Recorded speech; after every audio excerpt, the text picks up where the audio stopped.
안녕하십니까. 방금 소개받은 강진아라고 합니다. 한국고등교육재단이 제가 학교 다닐 때부터 여러 장학금 활동도 많이 하시고 동양학에 굉장히 이제 기여를 많이 하신 걸 알고 있는데요. 그런 자리에 또 저를 연사로 초청해 주셔가지고 대단한 영광으로 생각을 합니다. 제목이 조공질서와 이제 한중 관계인데요. 이제 먼저 올해가 청일 전쟁 120주년인가 아시죠? 예, 딱 120주년인데 그 절반 뚝 잘라서 이렇게 한 60년 전에는 청일 전쟁이 있고 60년 있으니까 6.25가 있었거든요. 그리고 다시 지금 60년 후를 현재 맞고 있습니다.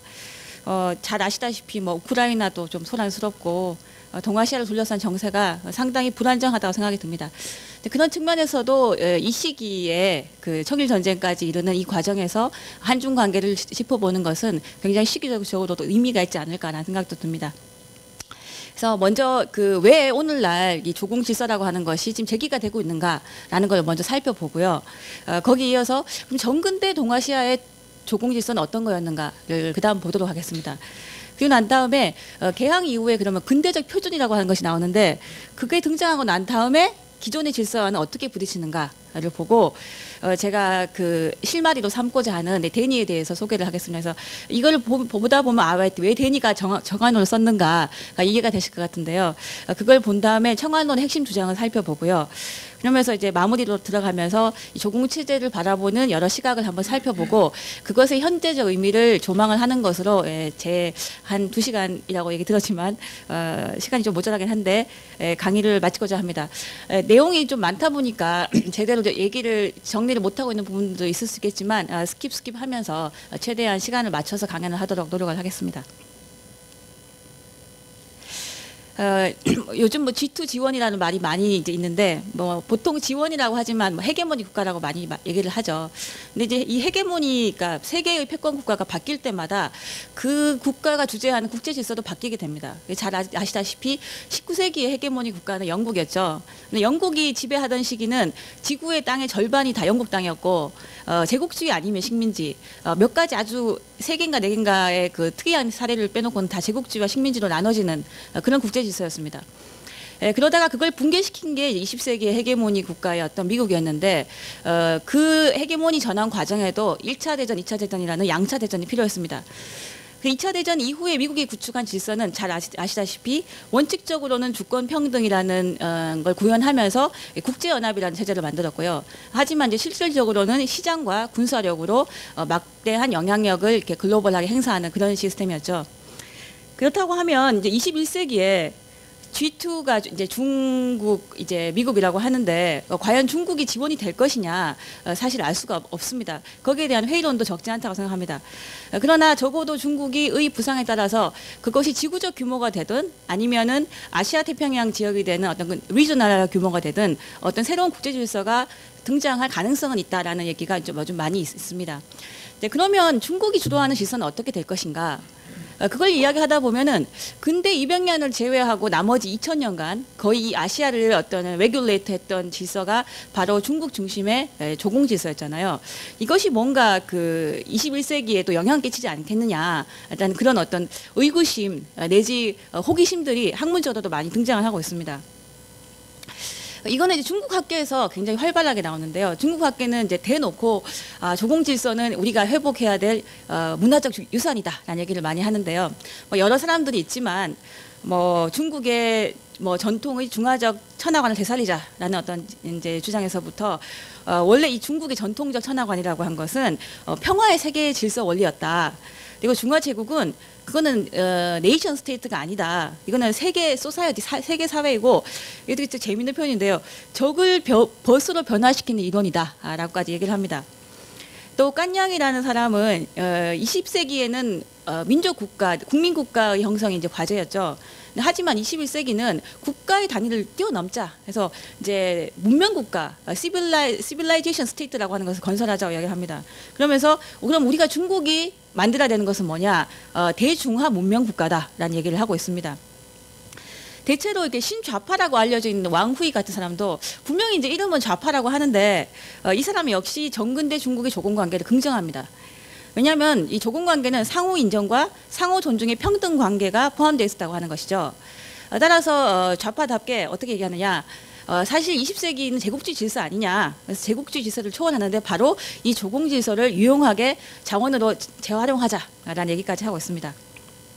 근데 우리가 이렇게 보면 중국 학계 세게 나가는데라고 생각할 수 있지만 사실은 중국 학계가 이렇게 큰 소리로 얘기를 하는 데는 그 이전에 그 서구의 그러니까 구미의 어떤 그 이 뉴 레프트 계열의 이제 학자들이 미국의 어떤 지배의 제국주의적 성격을 비판하면서 중국에 대해서 많은 기대를 하고 그 안에서 조공 질서에 대한 새로운 해석을 많이 했기 때문에 그게 사실은 이제 이 중국에 자극을 준 측면들이 있거든요.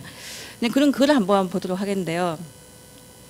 예를 들어서 서구학계의 그 예전에 종속 이론을 주장했었던 뭐 안드레 군터 프랭크라든가 이 조바니 아리기 같은 사람들은 이 미국의 어떤 그 헤게모니 지배를 굉장히 비판적으로 비판을 하면서 서구 근대 문명 자체에 대해서도 굉장히 비판적 시선을 가지고 있습니다. 그런 맥락에서 중국을 보자. 중국이 영위해온 조공 체제는 예를 들어서 근대가로 가기 전에 400년을 비교를 해보면 유럽은 맨날 전쟁만 했고 특히 세아려봤어요. 다 세아려보니까 하루라도 전쟁이 없었던 때가 보니까 한 70년밖에 없었대요. 근데 거기에 비해서 동아시아는 거의 400년간 명청 교체기 빼고는 평화로웠다는 거죠. 그런 얘기를 하면서 이 전통을 이제 계승한 중국이 만약에 21세기에 패권을 장악을 하고 국제 질서를 주재를 한다면 훨씬 더 근대보다는 덜 폭력적인 그런 질서를 구현하지 않겠느냐라는 기대를 합니다. 하지만 이런 그 좌파적인 어떤 사상적 경향이랑 관련 없는 아주 그냥 뉴트럴한 학자들도 조공 질서에 대해서 관심을 가지고 있는데요. 대표적인 아주 흥미로운 연구를 한 사람이 이 브렌틀리 워맥이라는 사람입니다. 이 워맥은 이 조공 체제라고 하는 것은 주변에 비해 우월적 지위에 있던 중국이 비대칭적 관계를 맺는 이웃 국가들과 합리적 선택과 전략적 상호작용의 결과로 만들어내고 유지한 합리적 제도였다라고 했는데 그냥 쉽게 얘기하면 하나가 너무 세고 나머지 작은 애들이 다 있는 거예요. 그랬을 때 평화롭게 공존할 수 있는 방법으로 이 정도면 괜찮지 않느냐 뭐 그런 이야기죠. 또 마틴 자크 같은 사람은 그러니까 중국을 그 국민 국가가 아닌 뭐 문명 국가다라고 이야기를 하고 조공 제도 역시도 문화적 도덕적 제도였다라고 이야기를 합니다. 여기에 대해서 이제 한국 역사학계는 상당히 이제 반발을 하는데요. 이제 어떻게 냐 오늘날 중국이 자꾸 조공 얘기하는 거는 이거는 정근대적 제국 전통이 아니냐. 그리고 이거는 팽창주의적이고 위협적이다라고 이야기를 하고요. 서울대 유영태 선생님 같은 경우는 중국의 지식인들이 조공 관계의 합리성과 평등성을 강조하는 것은 중국인의 제국 경험을 당연시함으로써 자신의 제국성을 제대로 보지 못하는 일방적 제국의식의 표현이다라고 얘기를 합니다. 또 배경환 선생님 같은 경우는 이제 20세기 전반기에 한국의 망명 정부와 짱제수죠 장개석의 국민 정부 간의 관계를 분석을 해가지고 망명 정부가 상당히 중국에 의존적이었다. 그리고 거기에 반해서 장개석은 상당히 중화주의적 태도를 보였다라고 하는 것을 지적을 합니다. 그리고 저희가 1944년에 그 국민당 정부가 그 종전 직전에 상해 임정을 정식 정부로 승인을 하려고 하는데 미국의 견제로 실패를 하거든요. 이제 그 사례를 저희는 이제 미국이 나빴다 막 이렇게 이야기하는데 오히려 이제 이걸 자세히 과정을 보면은 이 국민 정부가 그걸 승인하려고 했던 이유는 국민 정부의 강력한 영향력에 있는 임정을 보냄으로써 전후 한반도의 영향력을 확대하려는 시도였다라는 얘기도 하고 있습니다. 물론 상당히 좀 그 검토가 필요한 의견이지만 이런 의견도 있다고 하는 것이죠.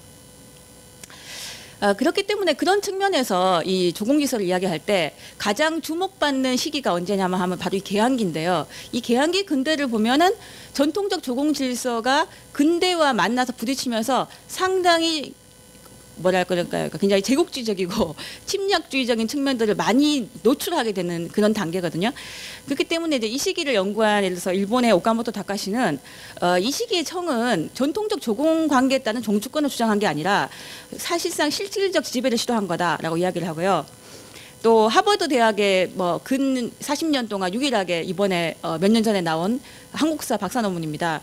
지금은 이분은 교수가 되지만 이 커클 라센 같은 경우는 이 박사 논문에서 개항기 조선에 대한 청의 정책은 종주권 회복이 아니다. 그거는 일종의 근대에 이미 세례를 잇고 진화를 한 그리고 혼자 힘으로 안 되니까 영국과 손을 잡은 비공식적인 제국주의였다라는 이제 얘기를 하고 있습니다.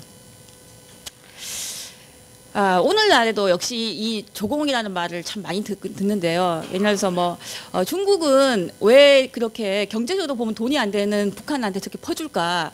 이거는 결국 중화적 조공지수를 통해서 이해할 수 있는 게 아니냐. 뭐 이런 논문들도 나오고요.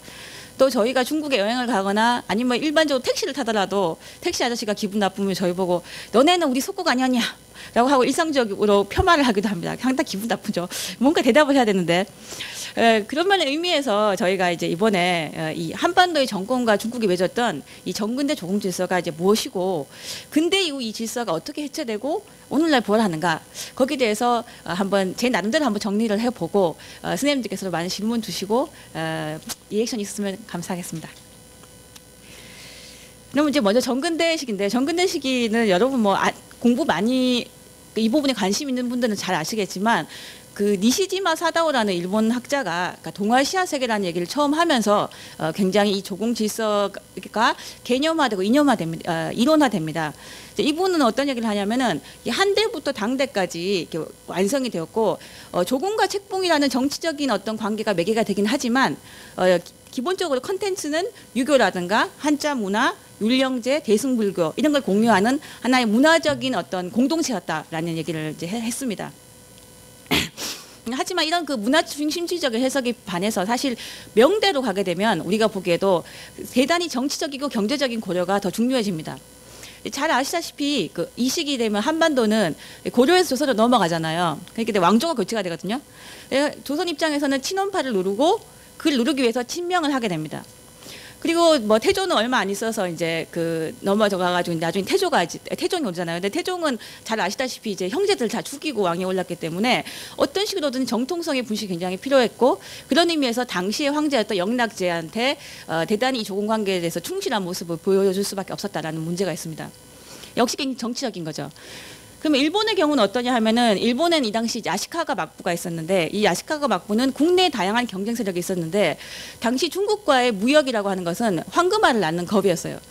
한번 무역선 한번 돌리면은 엄청나게 이제 프라핏이 이익이 많이 남는 거죠.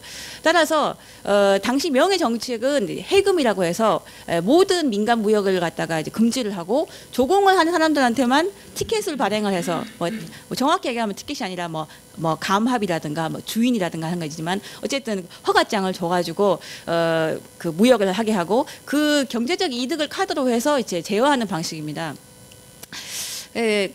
그런데 이제 그런 면에서 이제 이 이시카가 막부는 내가 일본 국왕으로 책봉을 받고 그 감압을 갖다 다 받고 그걸 내 경쟁 세력이나 나한테 잘하는 협조 세력한테 이제 줌으로써 국내적으로도 경제적 이익, 정치적 이익을 다 누리려고 했던 거죠. 한편 당시 중국은 그 명의 영락제 때 이 조공체제가 체제가 정비되었다라고 이야기를 하는데요. 이 영락제도 잘 아시다시피 조카를 죽이고 왕이 된 사람입니다. 황제가 된 사람입니다. 그 때문에 국내적으로 정당성이 굉장히 이제 부족했고 그걸 메우기 위해서 굉장히 그 경제적으로는 손실만 많이 나는 정화를 7번이나 말이 그냥 원정이지 사실은 세계 각지 다니면서 조공을 받아왔다라고 해서 물건 받아와가지고 국내에 내보이는 일종의 큰 쇼죠. 그걸 했었거든요. 그렇기 때문에 그런 어떤 연장선상에서 동아시아에서 조공에 대해서 특별히 고려를 많이 했다라고 하는 걸 알 수 있습니다. 이걸 보건대 이제 명대 조공질서라고 하는 것은 상당히 정치적, 경제적인 어떤 고려들이 많은 질서였다라고 하는 것을 아실 수 있을 것이라 생각합니다. 근데 이제 이 질서가 명말 청초가 되면 동요를 하게 되는데요. 16, 17세기에 포르투갈이 아시아에 진출을 하죠. 그리고 거기에 따라 가지고 라틴 아메리카의 은이 유입이 되고 일본의 은이 폭발적인 생산 증가를 막게 됩니다. 그렇게 되자 특히 중국에서는 은화폐 경제가 활성화되고요. 거기에 따라서 공전의 상업 붐이 발생을 합니다. 자, 이렇게 되게 되자 조공무역의 틀에 안주하지 않는 어떤 새로운 상업 세력, 해양 세력, 무장 세력들이 등장을 하게 되는데요. 그 대표적인 사례가 보통 우리가 이야기하는 북로 남외, 북쪽의 오랑캐와 남쪽의 왜구라고 이야기를 하는데 이제 이것이 하이라이터를 맞은 게 이제 임진왜란과 병자호란이라고 볼 수가 있죠. 그리고 이제 임진왜란을 일으켰던 그 토요토미 히데요시를 보통 중국에서는 대왜구라고 보거든요. 이게 뭐냐면 후기 왜구의 연장선상에서 해양 무장 세력의 일환으로 이제 파악을 하는데 병자호란을 일으켰던 만주족 역시도 사실은 이 은경제의 활용과 그리고 이때 북노라고 할 때는 이 북노는 사실 몽고족입니다. 이 몽고족의 침입을 막기 위해서 약 200만의 상비군을 이 동북 지역에 배치를 하게 되고 그들의 어떤 군량미와 그 생활을 되기 위해서 실물을 가져가면 너무 이제 돈이 많이 드니까 이제 이때부터 은경제가 활성화가 돼가지고 이제 은으로 화폐로 결제하는 공급 노트가 이루어지거든요. 그러면서 이제 무지막지하게 많은 은이 만주 지역에 이렇게 퍼붓게 되고요. 그리고 이때부터 모피무역, 홍산무역이 더욱더 활성화됩니다. 그런 과정에서 그 경제적 이익을 바탕으로 무기를 사고 성장해 갔던 것이 여진족인 거죠. 이게 그러니까 길게 보면 다 연결되는 건데 어쨌든 이러한 그 혼란의 이제 그 상태는 명나라가 망하고 청이 그 성립을 함으로써 이제 끝나게 됩니다. 근데 이게 이제 또 하나의 큰 쇼크를 이제 주게 되는데 왜냐? 우리가 말하는 변태가 아니라 이게 화이 변태입니다. 화이 그러니까 뭐냐? 중화가 오랑캐가 되고 오랑캐가 중화가 됐다라고 하는 거죠. 분명히 이제 청만주족 여진족은 조선의 입장에서 보면은 아니면 다른 주변국에 봐도 오랑캐 중에 상오랑캐인데 그 오랑캐가 중화 제국이 된 거죠. 이런 어떤 그 초미의 사태는 주변 국가들이 굉장히 자의식을 높이게 되는데요. 예를 들어서 일본 같은 경우는 그럼 나도 한다라고 해가지고 뭐 류큐, 아이누, 조선을 조공국으로 아우르는 어떤 일본 중심의 소천화 의식을 가지게 되고요. 베트남은 캄보디아, 미얀마한테 조공을 받으면서 나도 중국하고 대등한 원 오브 센터다라고 이야기를 하게 됩니다.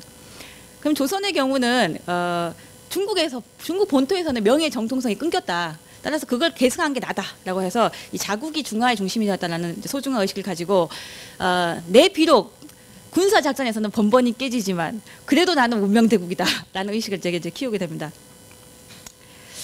하지만 실상은 어땠나 하면요, 실상은 청의 말을 들어야죠. 예. 근데 청의 제국 지배의 어떤 특성은 뭐냐면은 이중적 지배였다라고 하는 것인데요. 즉 북아시아의 몽골, 티베트, 위구르 이런 지역에 대해서는 유목 제국의 대칸으로서 군림을 하고 그 나름의 어떤 그 지배 질서와 원칙이 있습니다. 하지만 명을 멸망시키고 그 입관을 하게 된 다음에는 명과 조공국 관계를 구축했던 국가들에 대해서는 중화 제국으로 군림을 합니다. 그래서 좀 아이러니컬한 이야기지만 조선의 경우 청이 입관하기 전에 저희가 병자호란을 당했잖아요. 네, 그러면서는 패전국이 됐기 때문에 저 오랑캐 국가한테 패전국으로서 참 굴욕적인 세패라 그러죠. 매년 엄청나게 많은 그 재물을 바치고 소현세자까지 후계자까지 인질로 그냥 잡혀가게 하는 굴욕을 당합니다. 하지만 이제 청이 입관을 하게 되니까 이제 청은 이제 나는 이제 오랑캐 아니야. 나는 중화 제국이거든 라고 얘기를 하잖아요. 그렇기 때문에 명 시스템에서 가장 중요한 조공국이 조선인데 어떻게 조선을 그렇게 대접을 하겠어요. 그러니까 옛날하고 마찬가지로 명대와 똑같은 조공국으로 지위로 돌아가고 이제는 인질도 안 내도 되고 돈도 그렇게 많이 안 줘도 되게 됩니다. 이제 그렇게 되게 되자 이렇게 속으로는 불만이 많죠. 예를 들어서 그 척화론자였던 홍익한의 상소문을 보면 아시다시피 이 지상에 태어난 이래로 천자라고 하면 대명천자밖에 없는데 이 오랑캐가 우리를 예속시키고 천자가 되다니 말도 안 된다 하고 우리는 저 진작에 소중화라고 일컬어지고 있다라는 의식을 키우게 됩니다. 그러면서 청에 대한 우월의식을 가지는데 다만 중요한 건 이건 여전히 국내용이었다라고 하는 것이죠. 그러니까 실제로는 어떻게 되냐면은 17세기 중반이 넘어가면 청에 대해서는 명대와 마찬가지로 사대 관계를 이렇게 맺고 그리고 일본에 대해서도 임진왜란으로 한번 깨지긴 했지만 다시 토요토미 그 도쿠가와 이에야스 도쿠가 막부가 성공하고 난 다음에는 통신사도 보내면서 대등한 교린 관계를 이제 맺게 됨에 따라서 사실상 이 사대 교린이 200년간 편안하게 유지가 되게 돼요. 네, 다만 여기서 이제 저희가 제가 여기서 편의로운 오해지사라고 이야기한 거는 왜냐하면 조공을 하면서도 조선은 그래봤자 네가 야만인이지라고 생각을 하고 청은 아주 착한 조공국이다라고 하면서도 끊임없이 저게 언제 뒤통수 칠지 모른다라고 의심을 하고 또 일본에 대해서도 조선은 이제 통신사를 보내면서 우리가 한 수 가르쳐준다 문명대국이니까라고 생각을 하지만 일본은 맨날 한시 받아줬고 하면서도 결국은 국내에 대해서는 뭐라고 이야기하느냐 조선이 우리한테 조공하러 왔다라고 이야기를 했단 말이죠. 자, 이거는 결국은 그럼 상대편이 그렇게 생각하고 있는 걸 몰랐느냐? 사실상 다 어느 정도는 눈치를 채고 알고 있습니다. 하지만 별 상관이 없어라고 하는 것이죠. 문제가 될 게 없으니까 편의로운 오해 질서로 네가 나 어떻게 생각하든지 그냥 웃고 지내자 이렇게 평화롭게 유지가 됐었는데 이것이 이제 그 요동을 시게 된 것이 바로 이제 서구의 등장과 더불어 시작됐다라는 얘기를 이제 하려고 합니다. 우리나라가 그 서양과 본격적으로 이렇게 외교적으로 만나게 되는 것은 좀 불쾌한 사건, 그 기독교 탄압하고 그리고 우리나라에 침입한 제너럴 셔먼호라는 미 상선을 불태운 사건으로 양요가 일어나면서인데요. 이 병인 식민 양요가 일어났을 때 미국과 프랑스는 우리나라에 군대를 보내기 전에 먼저 중국한테 물었습니다. 뭐라고 물었냐? 너네 조선이 속국이라며 그러면 그 행위는 종주국인 네가 책임져야 되지 않겠냐. 청보고 책임지라고 하는 거죠. 하지만 이때 청은 어떤 상태였냐. 1840년대 아편 전쟁이 일어났지만 여러분이 아시다시피 1860년에 제2차 중명 전쟁을 겪으면서 수도가 완전히 함락되고 초토화되는 한마디로 서양한테 엄청나게 당하고 기가 팍 죽어있는 상황이었다고 하는 걸 염두에 둬야 됩니다. 그래서 청의 총리하면은 대답은 이렇게 했죠. 조선은 청의 속국이지만 다만 조공을 하고 있을 뿐이다. 일체의 국사는 자주다. 내정 외교 자주라는 이야기를 합니다. 그러자 프랑스하고 미국은 그러면 그건 독립국이네 라고 하면서 그러면은 이 다음이 중요한데 여기서 이야기하는 거는 그러니까 조선은 독립국이니까 내가 조선에 군대를 보내든 말든 너는 상관하지 마라. 왜냐하면 너는 상관할 이유가 없다. 라고 얘기가 정리가 되는 겁니다. 그게 사실은 중국의 개입을 사전에 차단하기 위해서 이걸 물은 거죠. 그러고 난 다음에 조선에 가서는 이 두 가지 기독교 탄압하고 제너럴 셔먼호에 대한 문제뿐만 아니라 더불어서 조약 체결, 통상도 조약도 체결하자라고 이야기를 하게 됩니다.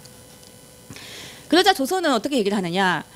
종주국인 천자이자 군주이자 아비인 황제를 놔두고 내가 어떻게 함부로 이국과 관계를 맺을 수 없겠느냐라고 하면서 노라고 이야기하죠. 하지만 노라고 말을 들을 사람들이 아니기 때문에 결국 군사 행동이 있었지만 용감하게 잘 해서 이제 막아냅니다.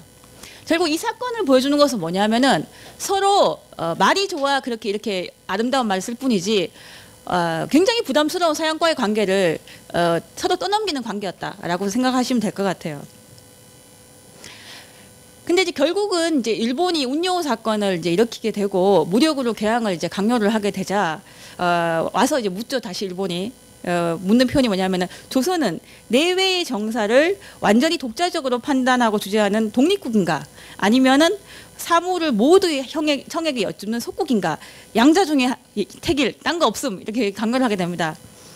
그러자 이걸 막 신라기가 하고 난 다음에 결국은 이제 강화도 조약을 맺는데 거기서 뭐라고 쓰냐면은 조선은 자주의 제가 썼는데 조선은이죠. 조선은 자주의 국가로 일본 국가 평등한 권리를 보유한다라고 이렇게 규정이 되어 있습니다.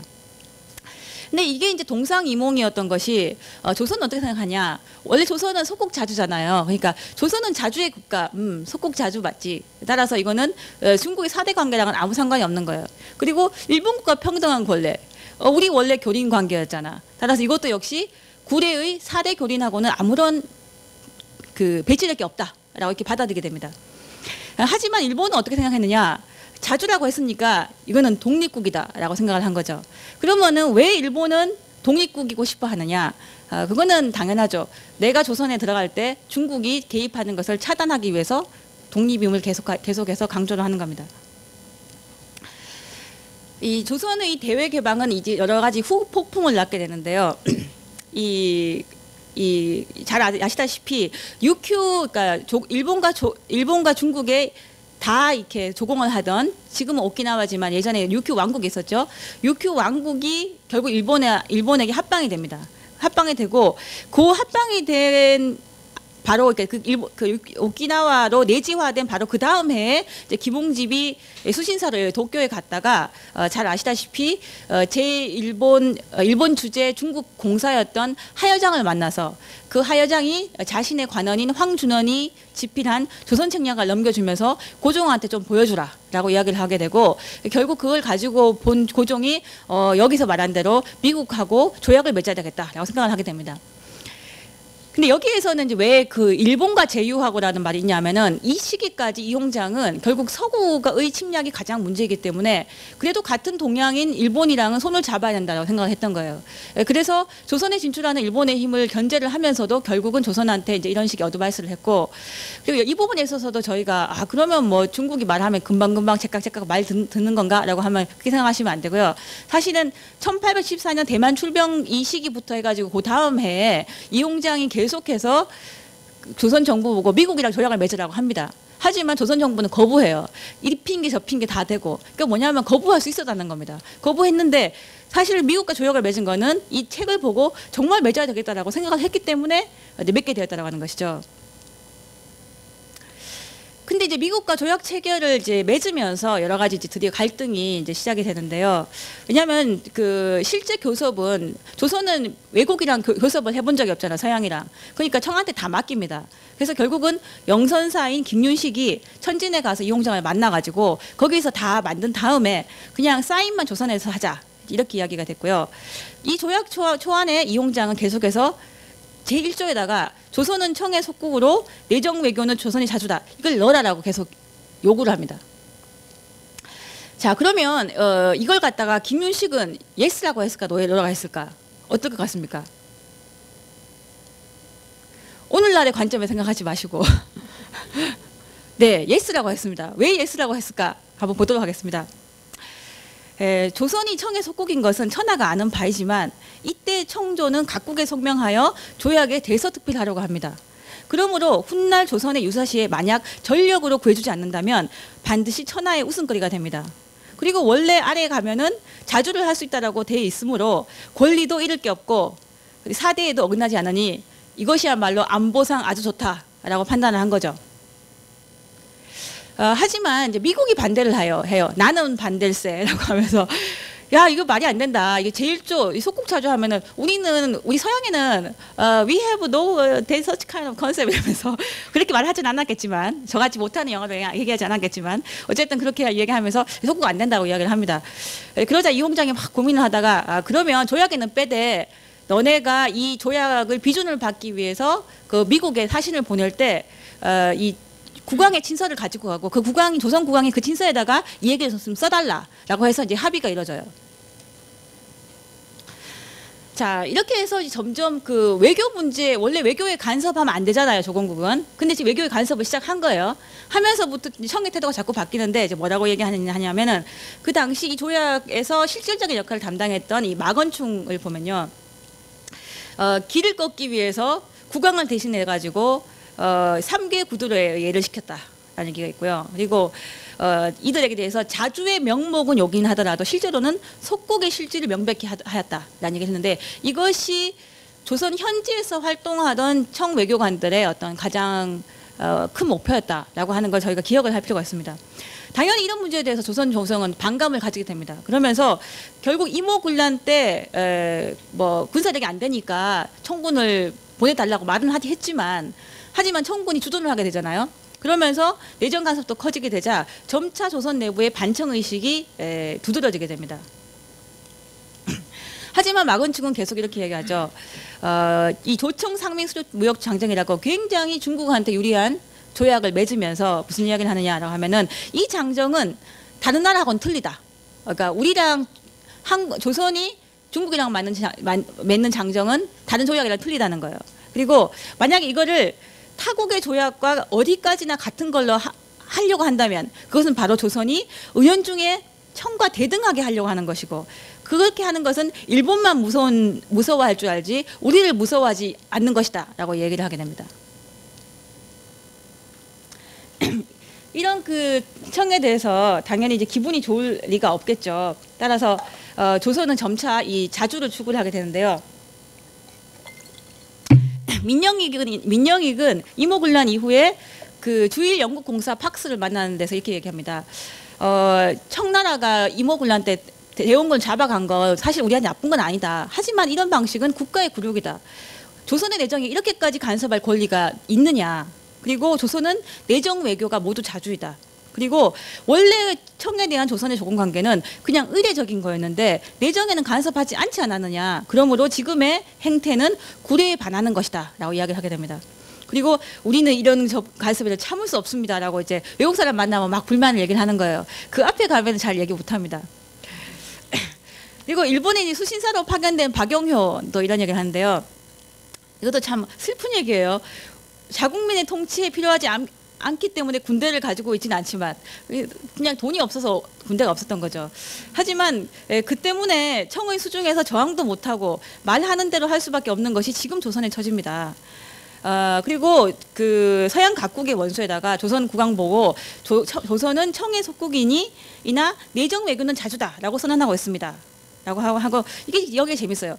자, 이게 주권이랑 배치되는 게 아니라는 거예요. 즉 자기 청이 내정 외교는 자주다라고 선언을 하고 있음에도 불구하고 이렇게 오늘날 내정 외교에 간섭하는 것은 바로 국왕으로부터 주권을 정치로부터는 행동의 자유를 뺏고 있는 것이다라고 해서 여기에서는 분명히 속국 내정 외교 자주라고 하는 것이 주권 국가하고 배치되지 않는 개념으로 파악하고 있다라고 하는 것을 알 수가 있습니다. 그리고 이제 4대당에다가 친청파로 유명한 어윤중 같은 사람도 어떻게 얘기하냐면은 조선에 대해서 자주라고 하는 건 좋다. 즉 자주에 대해서는 다 긍정을 해요. 즉 내정 외교가 자주라고 하는 것은 심지어 가장 친청파조차도 다 얘기를 했던 겁니다. 다만 독립이라고 하면 안 된다. 자, 이 독립이 무슨 의미인지 제가 나중에 설명하겠습니다.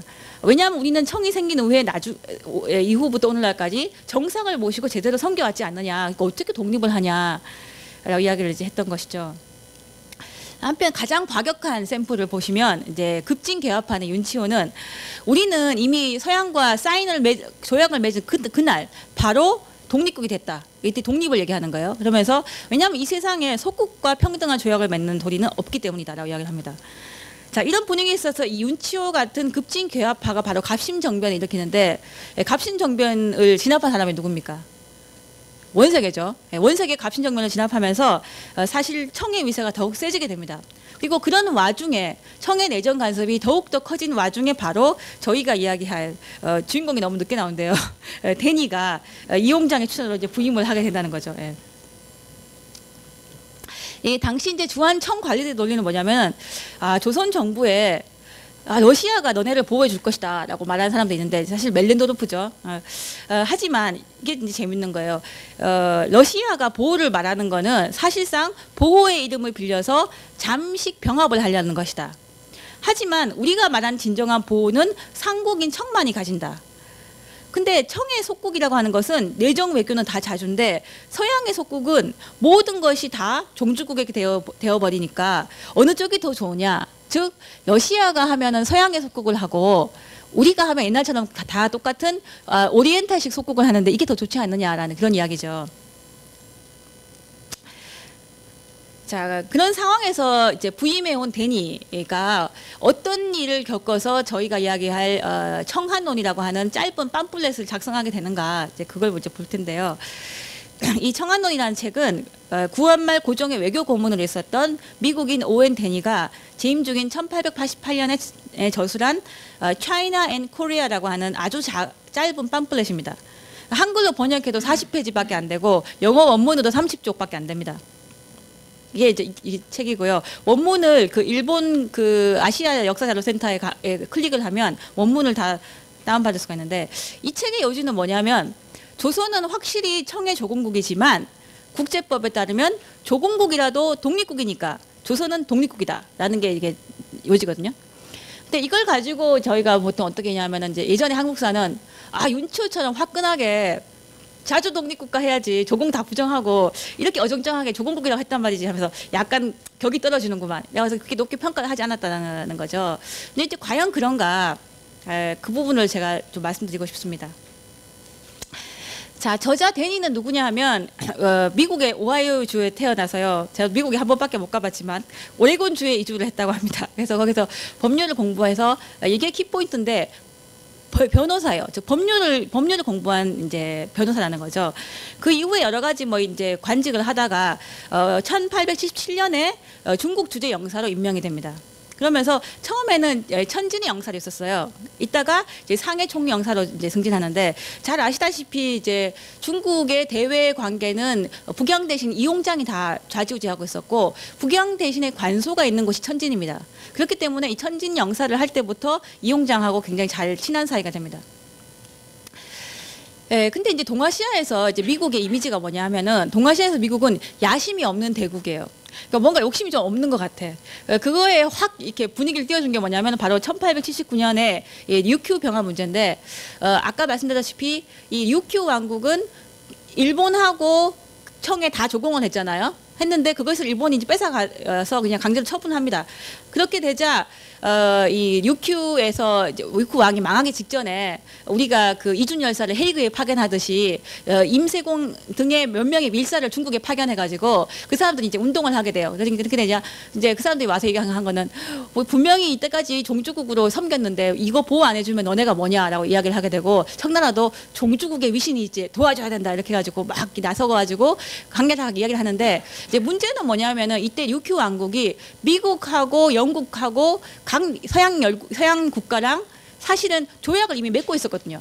따라서 서양 국가도 류큐를, 즉 오키나와를 일본이 내지화하는 데 대해서 불만이 있었습니다. 그렇기 때문에 그런 외교적인 불만들이 있었기 때문에 청도 이렇게 강하게 이렇게 반발하고 나서자, 그때 이제 미국의 전 대통령이었던 그랜트가 나서가지고 내가 그럼 중재를 할 테니까 너희 한번 얘기를 해봐라. 그래서 이 테이블을 만들게 돼요. 이게 굉장히 사실 엄청나게 재미있는 스토리인데 시간 관계상 빼고요. 근데 이때 이 데니가 이 그랜트를 이렇게 보좌를 하면서 같이 일본에 가게 됩니다. 그 과정에서 미국 정말 이미지 좋고 데니도 이미지 좋고 그런 느낌을 이제 이용장이 막 갖게 되는 거죠. 그런 상태에서 이제 조선은 미국하고 조약 교섭을 맺고 있었고, 당시 상해 총영사로 있었던 데니는 이때도 미국 대표 접대를 담당을 했었는데요. 마침 이 상사하고 문제가 생겨가지고 그냥 때려치우고 사표를 제출하고 다시 이제 집에 가게 돼요. 그래서 미국으로 획 가버립니다. 그래서 미국에 가서 한 고향에서 한 2년 있는데, 그때 이제 드디어 이용장에게서 전보가 딱 도착하게 돼요. 그래서 나는 당신의 능력을 높이 사니까 조선 정부에서 지금 외교 고문을 원하는데 당신이 가지 않겠냐라고 하니까, 당신이 류큐 교섭도 해보고 여러 가지 경험이 있으니까 아마 잘할 거다라고 해가지고 데니가 뭐 괜찮네 해서 이제 오케이 수락을 해서 중국으로 가서 먼저 이용장을 만나서 거기 가면 어떻게 하고 저렇게 하고 이제 사전 협의를 하고, 그러고 난 다음에 이제 중국에서 인천으로 오게 됩니다. 그래서 이거를 이제 만들어 보면은 미국에서 이사를 이렇게 갔어요. 이사를 가서 여기서 이제 변호사 생활을 하다가 천진에 갔다가 상해 갔다가 다시 이제 고향에 돌아갔다가 다시 또 천진에 가서 이용장을 만나서 지금 한국으로 이제 갔다는 얘기죠. 이분이 이제 그 그랜트 대통령이고요. 그 류큐 문제, 류큐가 여기 있죠. 여기 있습니다. 자, 그리고 이거는 이제 스타우트 교수라는 분이 오레곤 대학에 소장한 그 데니가 조선에서 보낸 편지를 정리한 책입니다. 우리나라 말로 아직 번역이 안 돼 있는데 이런 책들 같은 게 좀 번역하면 참 좋을 것 같다는 생각이 들어요. 여기 보면은 이렇게 덕니라고 하는데 더니라고 하는데 데니의 중국 이름입니다. 더니. 근데 이분이 이제 오웬 데니고요. 이게 그 한국에 있었을 때 저택이고 내부는 이렇게 식당이 아주 이렇게 멋있게 되어 있습니다. 이게 1880년대 서울인데 이 맨 좌측에 있는 게 이게 데니의 집이라고 이야기를 합니다. 이건 1880년대 광화문 뭐 아무것도 없어요. 이렇게 횡합니다. 조선인들 이렇게 서양식 건물들도 이제 생겨나고 있었고 조선의 군인들도 이렇게 보이죠. 데니는 부인과 같이 이제 왔었고요. 젊은 날에는 이렇게 굉장히 이제 음악가 같았는데 이렇게 덥수룩하게 이렇게 소박하게 됩니다. 그러면 당시 데니가 왔을 때 조선은 어떤 상황이었을까? 이걸 보면 그야말로 세월호 한가운데였다라고 이렇게 보시면 될 것 같아요. 참 국제 정치의 파도 한가운데서 이 좌초되지 않으려고 정말 노력을 하고 있었는데 미국하고 조약을 맺고 난 다음에도 영국, 독일, 러시아와 연이어 조약을 체결을 하고요. 하지만 그 다음에 이제 이모군란이 발생을 하는 바람에 일본과 청이 그것을 기회로 진출을 하게 됩니다. 거기에 따라서 청이랑 친해야 된다. 아니야, 일본이랑 친해야 돼라고 하면서 이 당쟁이 격화되고 노선 대립이 더욱더 심각해지죠. 그런 상황에서 저렇게 내정 간섭을 하는 청의 세력을 못 잡겠다라고 하면서 일본의 세력이 없더라도 뭔가 해봐야겠다라고 해서 갑신정변이 일어나는데 이 갑신정변을 원세계가 싹 진압을 해버리는 바람에 청의 위세는 더욱더 커지고 있었습니다. 한편 조선은 청만 믿고 안 되겠다라고 생각해서 러시아 세력도 한번 끌어볼까 생각을 하고 있었고 여기에 반발한 영국이 나는 원래 조선에 관심이 없었는데 너네가 러시아랑 친하게 지낸다면 나는 이건 가만둘 수 없다라고 하면서 거문도를 점령하면서 점입가경의 상황이었다라고 보시면 되겠습니다. 근데 이때 역시 최대 세력은 아직까지 청이었어요. 왜냐하면 청은 계속 200년간 조선이 청의 속국이었다라고 하면서 이걸 권한을 주장을 하고요. 다만 이 속국 자주에 대한 해석이 다 지각각이었다라고 하는 것이죠. 이용장은 계속해서 이제 이 속국 자주 중에서 속국이라는 부분을 굉장히 강조를 하고 그걸 갖다 관철시키기 위해서 젊고 강경한 원세계를 파견하게 됩니다. 그리고 조선 정부에 더욱더 고압적인 태도를 보이게 되죠. 하지만 그거로는 불충분했다는 거예요. 왜 불충분했냐? 서양이 다 의심을 하는 거예요. 자주국 아니냐? 자주국이면 독립국인데 조선에 간섭하는 청은 아무 권한이 없다.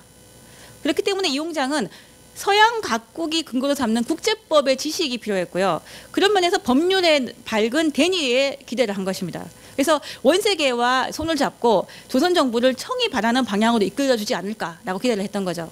그러니까 확실하게 우리가 뭔가 가지고 있다라고 하는 걸 설명해줘라고 생각을 하고 이제 보냈단 말이에요. 영어로 해달라고 했는데, 근데 대니의 생각은 틀렸다는 겁니다. 대니는 어떻게 생각하냐? 청과 조선의 관계를 원활하게 하려면 청이 바뀌어야 된다고 생각했습니다. 왜냐하면 이용장은 속국을 우선시했지만 대니는 조선의 자주를 제일로 생각했거든요. 그건 제가 이게 왜 그랬을까 생각해 보면은 데니의 개인의 퍼스널리티도 있지만 멜렌도르프도 그렇게 이용장의 그 추천을 받고 갔음에도 불구하고 세게 뒤통수를 치고 데니도 그랬던 걸로 보면 중국 사람들의 이 마인드와는 틀리게 이 사람들은 역시 월급을 주는 사람한테 충성하는 뭐 그런 것이 있지 않았을까라고 생각하는데 어제 저는 잘 알 수가 없습니다. 여하튼 데니는 이제 분노를 하게 됩니다. 원세에게 이렇게 전횡을 하다니라고 하면서 그냥 원세가 당시 사사건건 조선의 내정하고 외교에 간섭을 했고 게다가 중국인의 밀수를 아주 조직적으로 도왔거든요. 그리고 고종의 폐위까지도 획책을 하게 됩니다. 그러자 데니는 이때는 좀 순진한 모습을 보여요. 그래서 원세계의 생각은 이용장의 생각이 아니야 라고 하고 내가 아는 이용장은 그런 이용장이 아니었어 라고 생각하면서 계속 원세계를 바꿔라 라고 이야기를 하고요. 원세계의 횡포를 제압을 해서 조선 내의 반청의식을 약화시키는 것이 자기가한테 주어진 이용장이 자기한테 부탁한 거다라고 생각했습니다. 하지만 아무리 이용장한테 이야기를 해도 이용장의 태도가 뜨뜻미지근하고 늘 원세계 편만 드는 거예요. 그래서 데니가 그때 이제 마침 임기가 끝났어요. 왜냐하면 이 사람도 월급이 있기 때문에 그 전에 얘기하기 좀 그러니까 월급이 다 끝나는 2년 임기가 끝날 무렵에 큰 결심을 하고 청의 조선 정책을 맹렬히 비판하는 글을 쓰게 되는데 그게 바로 China and Korea라는 팜플렛입니다. 하지만 여기서도 이게 아이러니컬하게 이 청안론이 발표되면서 이용장하고 데니의 관계는 완전히 깨져요.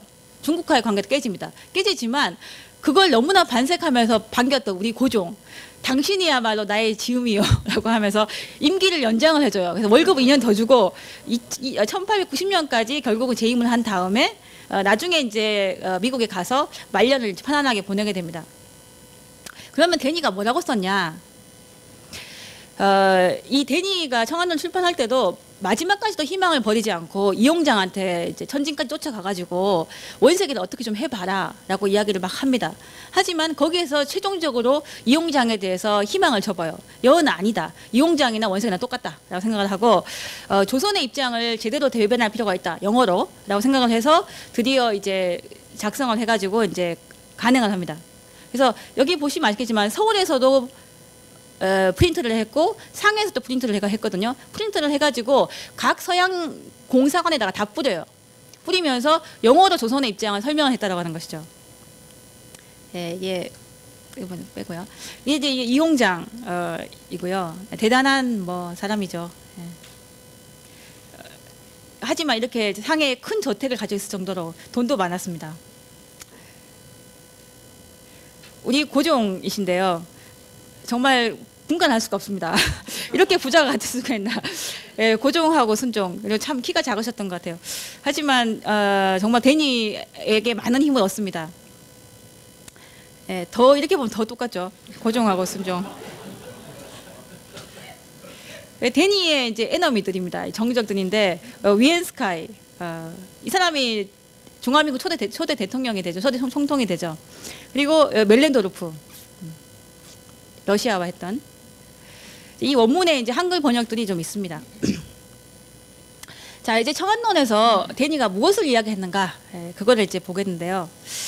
원래 그 국제법에서 이 당시에 이제 가장 많이 의지했던 것이 이 헨리 휘튼의 이제 정의였는데, 헨리 휘튼은 국제법에서 이렇게 얘기합니다. 주권이라고 하는 것은 어떤 국가를 통치하는 최고 권력이다. 이 최고 권력은 국내나 국제적으로 다 행사될 수 있다라고 얘기를 했습니다. 이거를 이제 받아서 그 중국의 화북일보 같은 데서는 이게 중국의 입장을 이제 반영해서 무슨 얘기를 하느냐. 자, 조선은 이 세자가 청국 황제의 재가를 받아야만 법적 상속이 될 수 있었다. 즉 책봉을 얘기하는 거죠. 책봉. 따라서 이런 책봉을 받기 이전에는 왕의 칭호를 받을 수 없었다. 그렇기 때문에 이 주권은 제한적인 것이다라는 주장을 계속했습니다. 여기에 대해서 그 데니는 뭐라고 반박을 했느냐. 똑같이 휘튼의 그 국제법에서 원용을 해서 이런 말을 하겠습니다. 어떤 특정 국가가 경우에 따라서 다른 국가의 명령에 복종했다고 해서 그 주권이 손상되는 것은 아니다. 그리고 심지어 그 국가의 의회에 대해서 관례적인 영향력을 행사한 경우라도 주권이 행사된 것은 아니다. 다만 이러한 것들이 조약의 형태를 취하고 있고, 그리고 조약에 따라서 약소 국가의 주권이 법적으로 다른 국가의 영향을 받는다면 주권이 손상되었다고 볼 수가 있다라고 하는 것이죠. 이거를 받아서 이제 데니가 한청 관계를 설명합니다. 약소국은 자신의 독립을 불안하게 유지하고 있으며 그 독립성은 강대국의 의사에 좌우된다. 왜냐하면 약소국은 침략받기 싫기 때문이다. 또 그렇기 때문에 약소국과 국민은 강대국이 암시적으로 혹은 명시적으로 하는 명령에 복종할 수밖에 없다. 그게 바로 현실이죠. 하지만 복종과 명령은 수요나 강도에서 비교적 약한 편이므로 이것으로 강대국과 약소국 사이에 종속 관계를 형성하기는 불충분하다라는 얘기를 합니다. 그러면서 이 존 오스틴의 이제 이 국제법 개념을 가지고 와서 어떻게 얘기하냐면은, 비록 강대국이 영원히 우월하다라고 할지라도 이러한 명령이나 복종에도 불구하고 약소국이나 그 국민들은 독립된 정치 사회이며 그 국가에서 강대국은 주권의 일부를 이루지 않는다. 또한 비록 약소국이 영원히 열세라고 할지라도 약소국은 실제에서나 관행에서나 독립국이다 라고 이야기를 합니다. 그렇기 때문에 이건 데니 얘기예요. 이걸 비춰보자면 이제 법률가니까 이제 근거를 댄 다음에 결론, 컨클루전에서 조선은 천국의 조공국일 뿐이다. 조공관계라고 함은 지난날 두 나라 사이에서 최고의 신뢰가 있었을 때만 지속되어 왔다. 바꿔 말해서 조선은 청의 처사가 관대하고 우호적이며 공정한 한에서 진심으로 조공관계를 지속시키고자 했다. 그러나 이 관계는 조공관계랑 공개는 주권이나 독립권에 영향을 미칠 정도가 아니며 영향을 미칠 수도 없다 라고 주장합니다. 그러면서 국제법이 뭐냐. 국제법이라고 하는 것은 약소국에도 배려를 해야 된다. 그리고 독립국의 지위를 보존하고자 하는 조선의 고투도 고려해야 된다.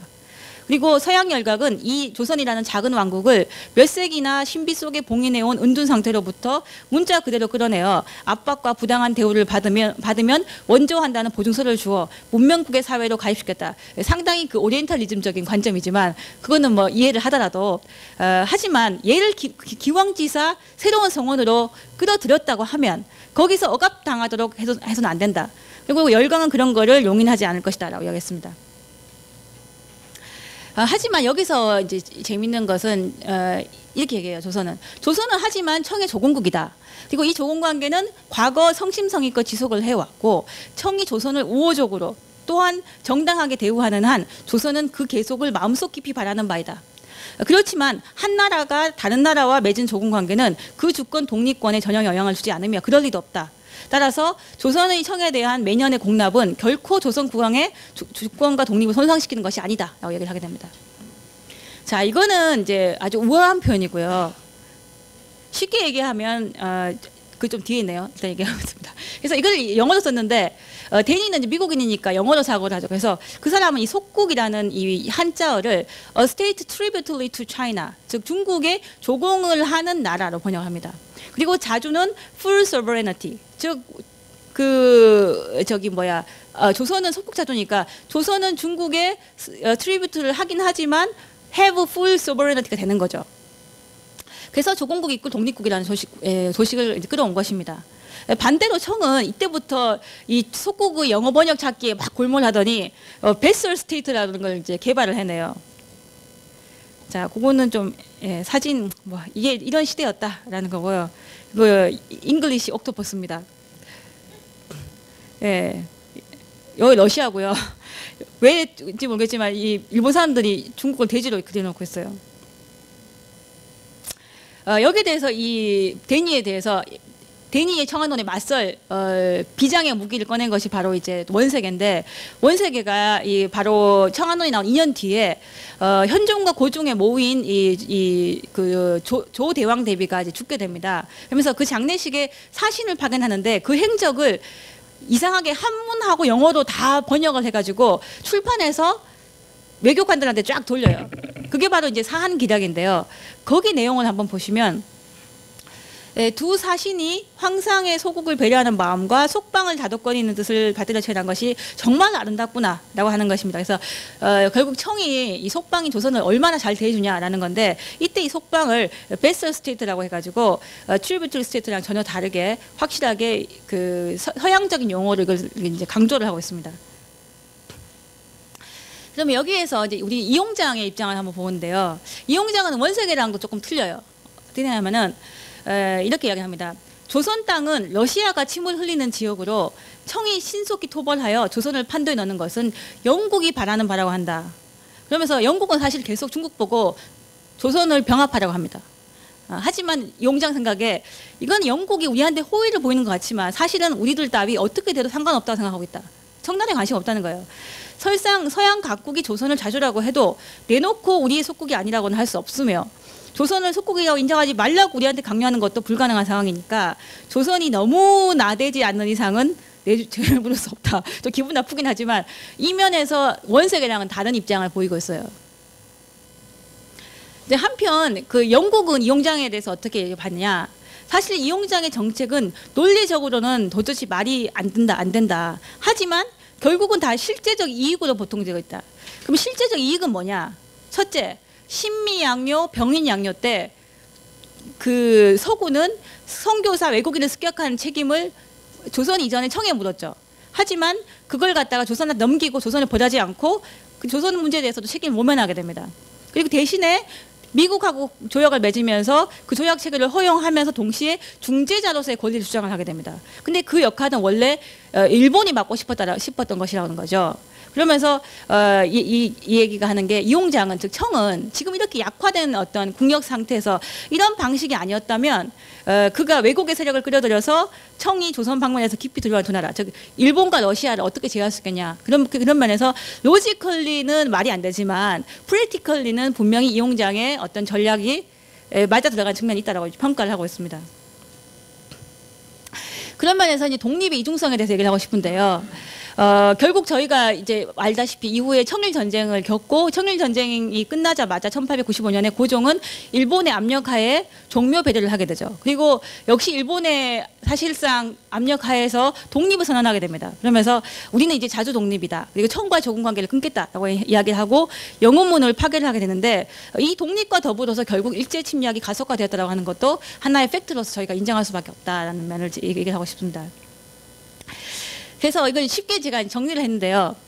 즉 서구의 주권 개념과 속국 개념으로 파악할 수 없는 게 조공질서의 속국 자주라는 거죠. 결국 서구 제국주의는 너무 센데 이걸 누가 대항을 할 것인가. 그 면에서 초기에는 조선은 이렇게 얘기했어요.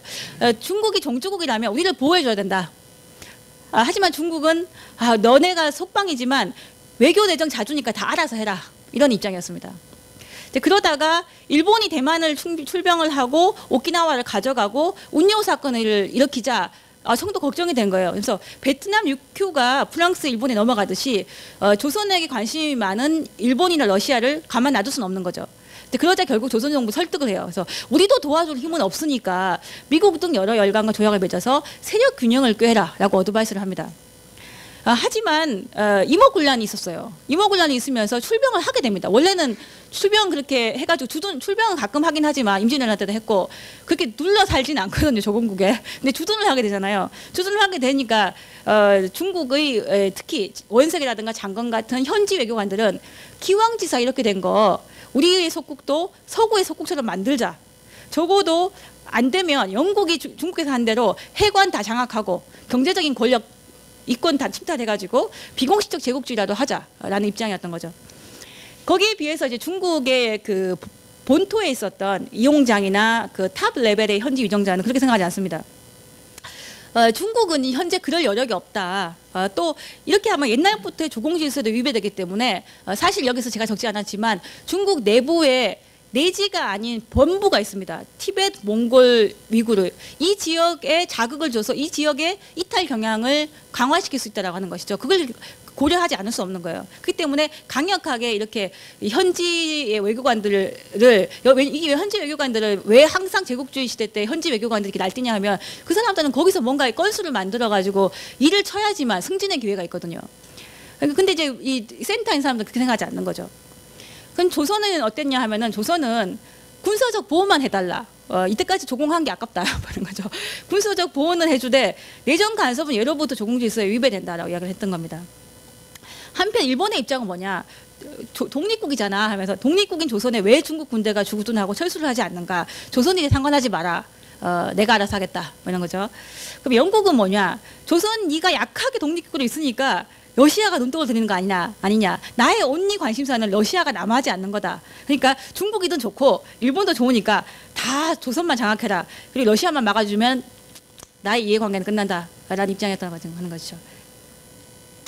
그러면 우리의 그 데니 선생이 청안론에서 말하고자 한 것은 뭐냐면 사실상 조선이 홀로 되었을 때 일본이든 러시아든 열강의 침입을 막아낼 힘은 없다라고 본 거예요. 왜냐하면 힘이 없잖아. 약소국이니까. 그러니까 어쨌든 청과의 관계를 끊으면 안 된다고 생각한 겁니다. 그래서 청과의 조공 관계를 의례적이지만 강조를 하면서 스폰서십을 강조를 하고 청나라한테는 그 보호의 책임을 의무를 다해 줄 것을 요구를 한 겁니다. 다만 이 조공 관계는 약소국과 강대국 간에 존재하는 실질적 위계를 의례적으로 표현한 관계니까 그래도 조선은 역시 주권 국가다라고 하는 것을 재차 강조를 한 거죠. 따라서 대국의 도덕적 의무를 강조하고 내정 간섭을 강화하는 청을 견제한 것이죠. 예를 들어서 지금 중한미군이 있으면 중한미군은 여차직할 때 우리 군사적 보호만 해주고 내정에는 간섭하지 말라. 뭐 그런 거랑 비슷하다고 보시면 되겠습니다. 근데 이게 바로 당시에 고종의 의중을 가장 잘 반영한 표현이 아닐까라고 생각을 하고, 네, 그렇기 때문에 지금 이제 이 코리아라는 배를 물고기를 이렇게 러시아, 일본, 중국이 이렇게 낚고 있는 이게 펀치의 그림인데요, 유명한 그림이죠. 그러면서 이제 이 코리안 한국의 닭싸움입니다. 이 중국하고 일본이 싸우는데 러시아가 침을 막 흘리고 있는 이런 상황이었다라고 하는 것인데, 이런 상황에서 이제 청일 전쟁에서 이게 저 Japs 자이언트 킬러죠. 중국을 물리치게 됩니다. 좀 그런 사실이지만 그 다음에는 결국 러시아와 일본 사이에 한국은 끼게 되고요. 결국 그 곰의 목을 따면서 즉 러시아를 러일 전쟁에서 꺾으면서 I'm winner 그래서 이제 일본이 최종적인 위너가 되는 그런 모양입니다. 그런 상황에서 우리 데니 지금 데니가 귀국을 할 때 고종이 꼬깃꼬깃 꺼내서 이렇게 손에 살포시 준 게 있어요. 설마 그렇게 하진 않았겠지만 그게 바로 이 태극기입니다. 지금 우리나라에 남아있는 태극기 중에서 가장 오래된 태극기라고 이야기를 해요. 그리고 이 태극기가 이제 데니 후손들이 가지고 있다가 한 몇십 년 전에 그 한국에 반환을 해가지고 그게 지금 중앙박물관에 있다고 하거든요. 그래서 이 태극기를 보면서 데니와 고종이 흘렸을 여러 가지 눈물과 그 고뇌 뭐 이런 것들도 생각하면 좋지 않을까라는 생각이 듭니다. 자, 그러면 이번에 이제 여기서부터가 본격적으로 제가 하고 싶은 이야기인데요. 이 조공 체제를 바라본 여러 시각. 이제 우리는 야, 너네 그 뭐 조선은 중국의 속국 아니었냐라고 하면 우리는 어떻게 대답해야 될까? 모범 답안은 아닙니다. 모범 답은 없습니다. 없지만 제가 생각하는 하나의 얼터너티브 앤서에 대해서 이제 말씀드리도록 하겠습니다. 근년에 여러 가지 이제 새로운 조공 관계에 대한 해석들이 나오는데요. 이 하마시타 다케시 선생은 조공무역 시스템론을 주장을 해가지고 주변국들이 중국에 조공을 한 거는 중국이 너무 힘이 세가지고 한 게 아니라 중국이 정말 돈이 많고 물자가 풍부하고 무역을 하면 이익이 많았기 때문에 그 매력 때문에 조공을 한 거다. 자발적이었다라는 얘기를 합니다. 그러면서 이걸 가지고 경제적 유대로 맺어진 아시아 질서를 이야기를 했어요. 예를 들어서 그 그 근거로 나오는 것이 유목 국가들이 계속 나 조공할 테니까 이 변방에 열린 그 호실을 증설해 달라라는 요구를 한 거라든가, 아니면 동남아시아 국가가 서로 조공을 하겠다고 막 경쟁을 하고, 그리고 분명히 서로 조공하러 왔다고 광주하고 후조에 막 입항을 했는데 북경에는 60년 동안 한 번도 간 적이 없다라거나 뭐 그런 여러 가지 이제 사건 실체들이 있습니다. 그리고 또 그다음에 하나가 이제 류큐의 사례인데요. 류큐가 명대 청대 때 계속 뭐라고 하냐면은, 류큐는 2년마다 한 번씩 조공을 할 수 있는 2년 1공 국가거든요. 근데 조선은 동지사 하지사 1년에 2번 하는 최빈국입니다. 그러니까 류큐가 막 땅을 치면서 강력하게 중국한테 어필을 해요. 왜 우리는 조선처럼 그렇게 해주지 않는 거예요. 하면서 우리도 더 조공 많이 하고 싶어요. 그래서 와, I want 조공 트리뷰트 막 이렇게 얘기하는데 너는 안 돼 하고 딱 잘라버리거든요. 그러면 이렇게 한 걸 보면 역시 조공은 남는 장사였다라는 것이고요. 또 하나는 뭐냐면은 조공을 바쳤는데 조공 바친 거에 대해서 그래 수고했다 멀리서 오느라고 하면서 내려주는 게 이제 회사품입니다. 그래서 근데 중국이 조공국에 대해서 내려준 회사품의 가치가 조공에서 받는 거의 가치보다 10배나 많았다는 거예요. 이걸 보면 중국 입장에서 이건 돈 되는 게 전혀 아니었다라는 거죠. 사실은 어떻게 보면은 강력한 어떤 경제력, 부유함을 가지고 변경을 안정시키면서 평화를 사는 정책이었다까지도 볼 수 있다라고 하는 게 이제 이 하마시타 다케시 선생 이야기고, 하마시타 다케시 선생은 주로 정치적인 얘기는 덜 얘기하고 경제성을 많이 이야기합니다. 근데 여기에 대한 반박이 많아요. 일단 조선, 그거는 동남아시아 이야기고 조선은 실제로 경제적 부담이 회사보다 컸습니다. 그건 사실이에요. 그렇기 때문에 그거는 조선의 경우는 말이 안 돼요. 그리고 청에게 조선의 정옥은 군사 정치적 의미가 압도적이었습니다. 이것도 확실한 게, 예를 들어 청에게서, 이거는 이제 요즘 새로운 해석인데요. 이게 구범진 선생 같은 경우 어떻게 얘기하냐면은 명과 청은 틀리다라고 해가지고 청에게서 조선은 요큐나 베트남처럼 명한테서 물려받은 게 아니라 무력을 동원해서 병자호란으로 직접 획득한 것이다라는 게 이제 이 구본희 선생 이야기입니다. 그래서 끊임없이 청조는 가장 모범적인 조공국가라고 하면서도 끊임없이 정치 군사적인 이 관심과 감시를 늦추지 않았고, 그리고 조선에 대해서만 다른 조공국이랑 틀리게 만주인을 계속 사절로 보냈다라고 하는 걸 지적을 했어요. 이것도 굉장히 재밌는 얘기라고 생각합니다. 또 여기 안 썼는데 이제 한명기 선생님 같은 경우는 조선에게도 조공 관계는 국내 정치적 의미가 크다라고 해가지고 이 화해 질서를 국내 정치에 동원했다라고 하는 것이죠. 즉 뭐 다 아시지만 너무나 가슴 아픈 사건이지만 이 세월호의 선장이 도망갔잖아요. 도망갔는데 여러분 기회 되시면 그 박명림 선생님이 한겨레 신문에 쓴 글을 갖고 한번 읽어보시면 좋겠는데요. 그 글에서도 이야기하는 것이 이제 그때만 그게 아니라 이승만 때도 우리는 도망 안 간다라고 해놓고는 서울 다리 폭파시켜놓고 혼자 도망갔고, 선조 임진왜란 때도 역시 끝까지 싸우겠다라고 해놓고 선조 혼자 뭉진 갔잖아요. 그러니까 한두 번이 아니라는 건 얘기죠. 그러면서 그런 얘기를 막 박명림 선생님 쓰셨는데 뭐 약간 공감이 됐습니다만, 어쨌든 임진왜란 때 이 명나라가 와서 도와주긴 했지만 그 사회 지배층이 너무 없었다는 거죠. 없는데 거기에 비해서 의병장들이라든가 뭐 이런 사람들이 이제 활동을 했는데, 그 의병장들 나중에 다 토사구팽으로 다 이렇게 희생당한 거 아시죠?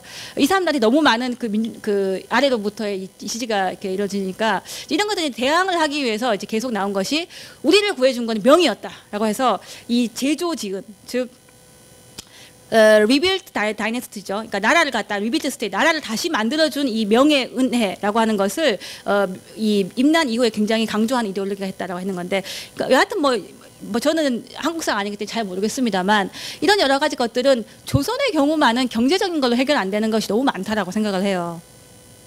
여기에 대해서 이제 저는 제가 2005년에 쓴 글이 있는데, 거기서 저도 생각하기에 이 조공 질서라고 하는 것은 지역이나 시기에 따라 가지고 차이가 컸다라고 하는 거죠. 그리고 그런 경우에서 조선의 조공 관계는 확실히 정치적인 것이 더 강했고, 다만 제가 얘기하고 싶은 것은 뭐냐면은, 조선에게 조공 질서로 편입된 것은 중국의 선진 기술과 문화에 접근할 수 있는 이점을 제공을 했고요. 또 그렇기 때문에 포괄적 의미에서 선진 기술 수입에 의한 경제적 수익은 단순히 조공 회사 사이에 이 얼마나 뭐 남았냐, 이거는 설명할 수 없다고 생각합니다. 그래서 농업 기술이라든가 아니면은 그 이 면포, 그리고 무슨 그 화약 기술, 이런 것들 같은 경우는 역시 실크도 마찬가지지만 이성규 선생님이 쓴 이 동아시아의 문명 확산도라는 확산도를 분석한 건 있는데요.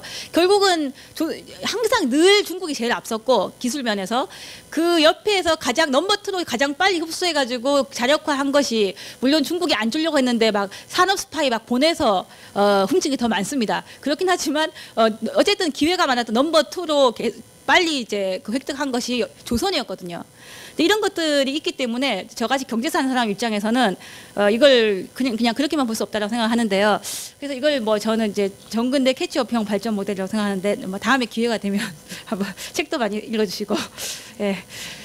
근데 그 다음에 하마철 선생님 말고 제가 두 번째로 정말 재밌다 생각하시는 분이 이삼성 선생님이십니다. 이삼성 선생님은 그 정치학자이신데 그 동아시아의 전쟁과 평화라는 그래서 이 조공질서는 위계적 안보 내지입니다라는 얘기를 했어요. 그래서 이게 한반도 역사를 쭉 훑어보니까 중화제국이 안정적이었을 때 한반도 평화가 유지가 되고 오히려 유목 세력이라든가 일본 해양 세력 등 조공질서 밖의 세력이 팽창했을 때 전란에 휩싸였다고 하는 것이죠. 따라서 조공질서는 비록 위계적이긴 하지만 평화 레짐이었다.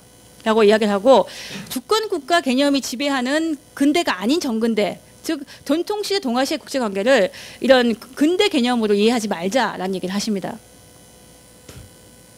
그러면 이제 제가 보는 조공질서는 무엇인가? 2005년도에 쓴 논문에다가 그간에 공부한 걸 좀 이렇게 종합을 해서 제가 말씀드리려고 하는데요. 첫째로 조공질서는 아시아 세계의 국제적 규율 질서였다. 하지만 위계적이죠. 즉 상하가 있습니다. 그러나 이 상하가 있는 게 이게 세계사적으로 보편적인 거라는 겁니다. 즉 대등한 주권 하에 조약 질서라고 하는데 이거 되게 특수하잖아요. 되게 특수하고 이 대등한 주권 하에서의 조약 질서가 나왔다고 하는 베스트팔렌 조약을 보면은 이 베스트팔렌 조약에 바로 베스트팔렌 소버레니티라는 말이 나오잖아요. 근데 이 소버레니티라는 말이 그 당시 주권이 아니었습니다. 잘 아실 수 있는 게 그 김수행 선생님이 번역하신 애덤 스미스의 국부론을 보면 모든 국부론의 그 영어 원문 소버레니티를 왕권이라고 번역했어요. 왜 왕권이냐? 왜냐하면 이때 이 평등하다고 사인한 것은 왕이 그 왕실이 어떤 일정 테리토리를 통치할 수 있는 권한이 고유의 권한이 있고 그것은 침해할 수 없다라고 하는 것이거든요. 즉 영국 국왕이 영국 지배하는 거, 프랑스 국왕이 프랑스 지배하는 것은 독보적이다라는 겁니다. 그럼 왜 유럽은 이게 나왔냐 하면은 왕이 그 일정 이런 그 나올 수 있었던 게 다 국력이 비슷비슷한 영역 국가에다가 다수의 약간 소국으로 분할되는 상황이었고 더 중요한 것은 각국 왕실이 다 결혼 관계를 얽혀 있어요. 어떨 때는 영국 왕이 프랑스 왕도 겸합니다.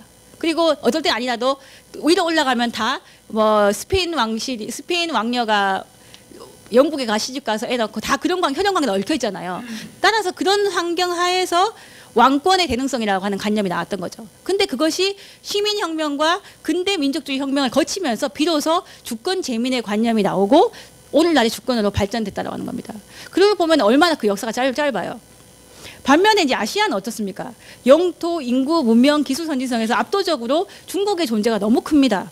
게다가 이때까지 그런 빅 사이즈 제국 중에서 오늘날까지 서바이벌한 나라는 중국밖에 없고 게다가 거의 중국의 분열과 통일이라고 이야기하지만 분열 국면은 갈수록 줄어들고 거의 통일 국면이 길게 있었죠. 이런 것들이 결국 그 중국 중심의 거기 살던 사람들한테는 중국 중심의 위계적 국가 간 질서가 굉장히 자연스럽게 받아들일 수밖에 없었다는 점을 생각을 해야 될 필요가 있을 것 같습니다. 그 다음에 조공질서에서 말하는 속국이란 무엇이냐라고 하면은 주권 개념과 마찬가지로 원래 이 서브젝트 스테이트라든가 베이스 스테이트라는 영어가 있는데 그거를 한자로 번역한 게 속국이 아니잖아요, 그죠? 그리고 원래 한자어 속국이 먼저 있었던 거잖아요. 이 한자어 속국이 먼저 있었는데 이 서양 질서 내의 속국하고 이 조공 질서 내의 속국은 완전히 다른 의미라는 것이죠. 예를 들어서 청해 외교관인 증기택을 한번 보겠습니다. 이 증기택이라는 사람이 외국에 가서 이제 외교를 하기 시작했어요. 해봤더니 크게 깨달은 바가 있었던 거예요. 그래서 한 말이 지금 서양의 대국은 중국의 속국을 침탈하는데 급급하고 있는데 다 이야기가 이게 진정한 속국이 아니라고 한다. 하지만 중국의 속국에 대한 대응은 그 국내 정치에 관여도 하지 않고 외교에 대해서 불문하므로 서양이 속국을 대하는 거와는 다르다. 근데 이 사람은 관심이 이제 이거 조공국이 아니에요. 즉 범부입니다. 범부. 즉 티베트와 몽골은 중국의 속지이지 속국이 아니다. 그런데도 이 속지에 대한 관할도 서양의 속국보다도 훨씬 관대했다는 거예요. 그러므로 이제 그런 얘기를 쭉 이야기하는데, 즉 범부를 가리키는 속지 지배도 서양의 속국하는 것보다 훨씬 강하지 않았기 때문에, 따라서 여기 지금 독립운동하고 있는 거 아닙니까? 티베트나 이런 나라들이. 따라서 그 조공질서 내의 속방 속국이 서양세계 속국과 같을 리가 없다라고 하는 것이죠. 그러면 이거를 이제 속국을 우리말로 표현하자면 뭐냐? 저는 이삼성 쌤의 위계적 안보리즘을 좀 더 확장시켜 본다면, 이 조공체제라고 하는 것은 비상시에는 정치 군사적 보호, 그리고 거의 대부분은 앞선 문명과 기술 및 무역을 비롯한 경제적 이익을 제공할 수 있는 선진국으로서 중국의 센터를 차지하는 위계적 국제 질서가 아닐까라고 생각을 합니다. 그리고 이 질서에 참여하는 국가야말로 속국이다.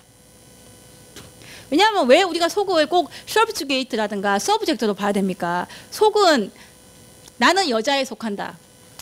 나는 서울 시민에 속한다 할 때도 속자잖아요, 그죠? 그러니까 속이라고 하는 것은 원 오브 더 시스템이라든가 그 안에 멤버십을 할 수도 있는 거거든요. 즉 중국 이렇게 했을 때 중국 주변 국가가 왜 여기에 자발적으로 참여했는지를 더 잘 알 수 있다는 거죠. 제가 그 한 예를 한번 보여주겠습니다. 상당히 제가 최근에 들었던 어떤 일본 왕자 들었던 예가 너무 재밌었는데요.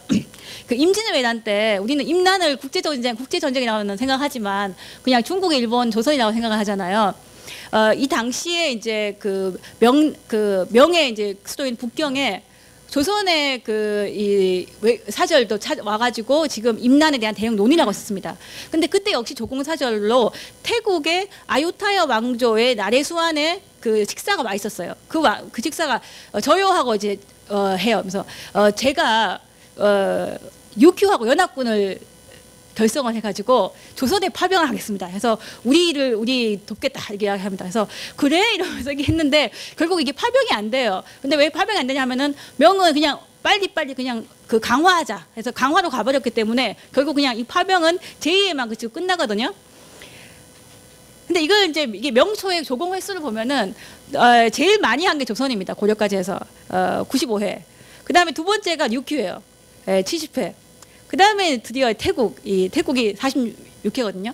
그러니까 이걸 좀 이렇게 쉽게 이야기하자면 조공 질서 내에 넘버 2와 넘버 3가 연합군을 조직을 해서 넘버 1 국가를 원조하는 그런 어떤 양상이, 즉 위계적 질서뿐만 아니라 그 질서에 속하는 멤버 국가들 사이에 횡적인 연대도 이 정치적 문제에 있어서도 발생할 수 있는 가능성이 있었다고 하시는 것이죠.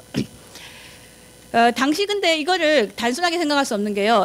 왜 태국이 이 얘기를 했느냐 하면은 이 조공 질서를 갖다가 국내 정치 이용을 하기 때문입니다. 왜냐하면 이 아유타야 왕조가 굉장히 셌는데, 태국이 굉장히 셌는데 1569년에 그 미얀마군이 와가지고 아유타야를 함락을 시킵니다. 원래는 미얀마가 여기 악세였거든요. 그러면서 이제 역전이 돼요. 근데 이때 그 아유타야 왕조의 중흥의 시조였던 나레수안 대왕이 미얀마군을 쳐부수고 타이의 독립을 되찾게 됩니다. 그리고 난 다음에 이제 몇 년 뒤에 바로 이 사건이 발생한 거예요. 그러면서 이 크메르, 미얀마에 대한 위세를 확장을 하는데 바로 조공 질서 내의 이런 위세를 갖다가 이용하려고 했다라고 하는 것이 태국 학자들의 이야기입니다. 근데 이 에피소드를 태국 학자들 말고는 아무도 몰라요. 그럼 반면 그러면 속국이 그런 거였다면, 멤버십이면 원 오브 더 시스템이면 독립은 뭐냐? 이거는 뭐 제 생각인데요. 영어로는 인디펜던스잖아요. 타국에 의지하지 않는 거지만 한편으로는 스탠드 언론이 혼자 서 있는 거예요. 혼자 서 있는 건데, 독립을 주장했던 일본은 사실 중화 질서에서 홀로 떨어져서 일단 나홀로 국가였고, 시스템에서 보자면은 좀 그야말로 외로운 국가였다라고 하는 것이죠. 그렇기 때문에 임난 때 이러한 그 공수동맹과 같은 이런 것도 뭐냐면은, 즉 일본이라는 한때는 조공질서에 참여했지만 당시 독립해서, 이때는 나가 있었으니까 독립해서 시스템 밖에 있던 나홀로 국가가 조공질서 권역 내의 성원국을 공격했을 때 그 시스템에 참여하는 여타 국가가 원군을 보낸다는 발상이 아니냐. 따라서 오늘하고 달리 이게 위계적 질서이긴 하지만 다국적 공수동맹을 연상시키는 부분들이 분명히 있다고 하는 것이죠. 그리고 이 속국의 이러한 성격은 근대에도 드러납니다. 예를 들어서 보십시오. 이 네팔의 경우는요, 네팔은 5년에 한 번 조공을 하는 국가였어요. 그런데 1812년에 네팔의 조공사절단이 청에 와요. 와서 영국이랑 전쟁을 할 것 같은데 그러면 꼭 도와주셔야 됩니다라고 얘기를 합니다. 그냥 이렇게 얘기하죠. 그러다가 이제 정말로 그 2년 뒤에 영국이 네팔을 침략을 해요. 하니까 네팔 정부는 청나라에 군사 지원을 요청합니다. 그러자 청은 뭐라고 이야기하느냐?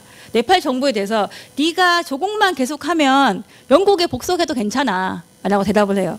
즉 뭐냐면은 양속을 인정하는 거거든요.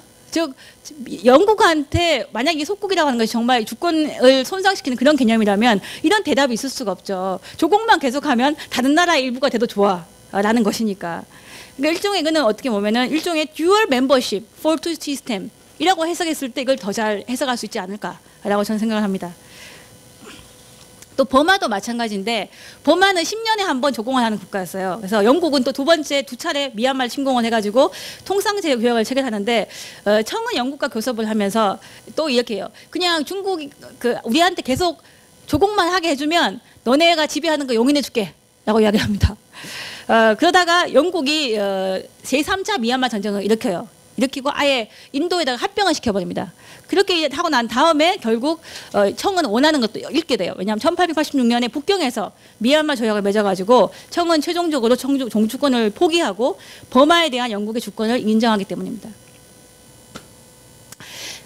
즉 서구 열강의 그 아시아 각 지역의 식민지화를 보면요, 맨 먼저 종주권을 묻습니다. 그러면서 종주권을 끊고 독립을 강조하여 침략에 대한 중국의 개입을 차단을 해요. 그러면 조공국 질서에 속한 속국은 어떻게 하느냐라고 하면 이 성원국들은 다 종주권을 강조를 합니다. 왜냐? 중국한테 도움을 얻기를 받았기 때문이죠. 이건 일종의 정치 군사적 보호 요청인데, 예를 들어서 뭐 나토 성원국이 침략을 받으면 미국의 원조를 청하거나 우크라이나 사태에 대한 미국과 소련의 개입 형태랑도 상당히 비슷한 거죠. 이제 그렇기 때문에 일본 역시도 유럽을 모델로 제국주의 길을 걷기로 결심하고 주변 국가들을 식민지화로 딱 나서니까 역시 제일 눈에 띄는 게 중국과의 종주권 문제를 해결해야 되는 겁니다. 따라서 유럽을 학습을 해가지고 먼저 요큐한테 계속 중국한테 조공하지 말라라고 압력을 가한 뒤에 결국 합방을 시켰고요. 내지화를 했고, 조선에 대해서도 역시 마찬가지로 청과 종주권을 끊는 것, 즉 독립을 그야말로 목숨 걸고 계속 주장을 해가지고 결국은 식민지를 만들었다고 하는 것이죠. 그런 면에서 대니는 어떻습니까? 대니는 조공 관계를 인정을 하고 조선 독립을 주장을 했고, 일본은 조공 관계를 부정하고 조선 독립을 주장했다는 면에서 사실상 조선의 실질적 독립을 위해서 가장 현실적인 방안을 고민했던 것은 대니 아니었다라고 저는 생각을 하는 거죠. 그 때문에 이것도 일률적으로 얘기할 수 없지만요, 우리가 보기에 한국사에서 저런 덜 떨어진 저런 민족주의적 막 비판을 하는 이 사대주의자를 하려고 했던 유학자들 있죠. 이 유학자들이 막상 식민지화 되고 난 다음에 다 중국으로 건너가서 독립운동합니다. 하지만 윤치호나 이런 사람처럼 그 개화파 독립파 있던 사람들은 나중에 다 학습한 게 있거든요. 사회진화론. 사회진화론에서 보면은 원래 문명의 진보는 야국 강식이라고 했어. 그러니까 우리가 약하니까 할 수 없는 거야라고 하면서 그냥 다 현실을 받아들입니다. 그런 것도 그냥 한번 우리가 추적을 해서 연구를 해볼 필요가 있다고 생각이 들어요. 자, 조공질서의 현재적 의미와 이게 이제 마지막인데요. 제가 우리 총장님이 얘기하신 시간 빼고 딱 1시간 반 맞춘 걸로 제가 알고 있습니다. 네. 이삼성 선생님은 이렇게 얘기를 하셨습니다. 그 미래의 국제 질서에서 그 정근대 시기의 조공 질서를 재구성할 필요를 지금 중국이 은근히 강조를 하는데, 이거하고 전통 시대의 조공 체제의 합리성을 논의한 거하고는 틀리다라고 해서 이 두 가지는 구분해야 되는 문제다라는 얘기를 합니다. 예, 저도 비슷한 얘기를 책에서 쓴 적이 있는데, 물론 조공 질서가 그런 성격이 있었지만 중국을 보면 중국은 근대 민족주의 세례를 받게 돼요. 그리고 이미 구한 말에도 전통적 조공 질서 내의 종주권을 서양적 질서, 즉 실질적 속국화를 기도를 하게 됩니다. 일종의 제국주의 학습이 이미 그때 있었다라고 하는 것이죠. 그리고 그 중국의 입장에서 중국의 애국주의는 뭐냐 하면은 어떻게 보면 피해자의 애국주의입니다. 우리나라도 마찬가지. 우리나라도 일본한테 그렇게 세게 당하지 않았으면 아마 좀 틀렸을지도 모른다고 생각하는데요. 어쨌든 정말 이렇게 약탈당하고 침탈을 받으면서 근대적 민족주의를 학습을 했거든요. 근데 그렇기 때문에 특히 중국처럼 자신이 문명의 센터라고 하는 어떤 그런 국가들이 200년이나 문명적 태조를 겪고 또 강렬한 피침략의 경험을 하면서 그의 기초에서 애국주의가 용성을 했을 때 그거는 아주 사라지기 힘들 것이다. 정말로 중국이 G1이 돼가지고 배가 부르면 모를까 I'm still hungry 라고 하는 그런 부분들이 분명히 있을 것이라고 생각을 하고 그런 경우에 이제 이 문제를 할 때는 단순히 이런 정근대적인 컨셉을 바로 적용하는 문제랑은 좀 구분되게 접근해야 될 필요가 있다고 생각하고요. 그런 면에서 이 조공 질서를 갖다가 저희가 이거는 뭐다라고 단선적으로 보기보다는 각 시대와 케이스에 따라서 좀 다양한 연구가 돼야 될 부분들이 아닌가. 그런 것들이 결국 21세기에 평화적인 동아시아 레짐을 만드는데 진정으로 사실적으로 도움이 될 것이라고 생각합니다. 자, 이외에 이제 관련 서적 제가 번역하고 쓴 책들인데 좀 많이 읽어주시고 이런 것이 궁금하시다면 이런 것도 좀 봐주시고 또 뭐 이거는 올해 나오는 책인데요. 역비 보모의 집투시대 중국 사회주의에서 제가 왜 이 중국에서 지금 이 조공에 대한 얘기가 많이 나오는가도 다뤘기 때문에 많이 인문학의 태조라고 하지만 인문학을 많이 아껴주시면 감사하겠습니다. 감사합니다.